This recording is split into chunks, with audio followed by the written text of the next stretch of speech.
Vile hatua hii itasaidia kupunguza migogoro ya mikataba katika siku za usoni.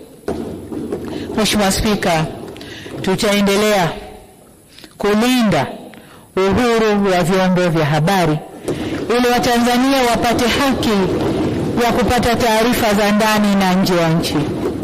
Tutaendelea kutoa leseni kwa vyombo vya habari na kulinda uhuru wa kufanya kazi zao kwa kufuata sheria za nchi.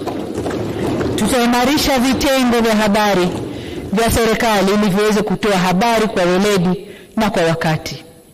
Aidha, tutaendelea kutambua waandishi wa habari za maendeleo nchini kupitia tuzo ya Samia Kalamu Awards. Mheshimiwa Spika, maendeleo ya nchi yoyote yanaonekana katika utamaduni na ustaarabu wake. Isitoshe, katika dunia ya leo, utamaduni ni bidhaa na utamaduni ni uchumi.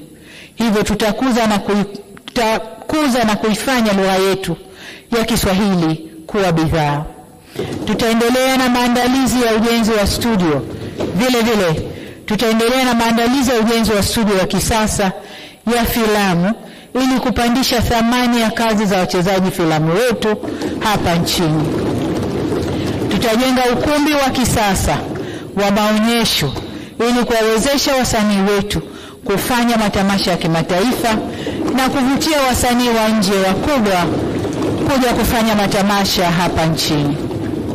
Tunataka sanaa na filamu na muziki zitengeneze ajira na kuchangia uchumi wa taifa. Mheshimiwa Spika, michezo ni uchumi. Hatuwezi kupata matokeo makubwa bila kuwekeza. Miongoni mwa hatua tutakazozichukua ni kuanzisha na kuendesha shule za michezo nchini. Tutaanzisha shule hizo kwa lengo la kuandaa wanamichezo wa leo na kesho.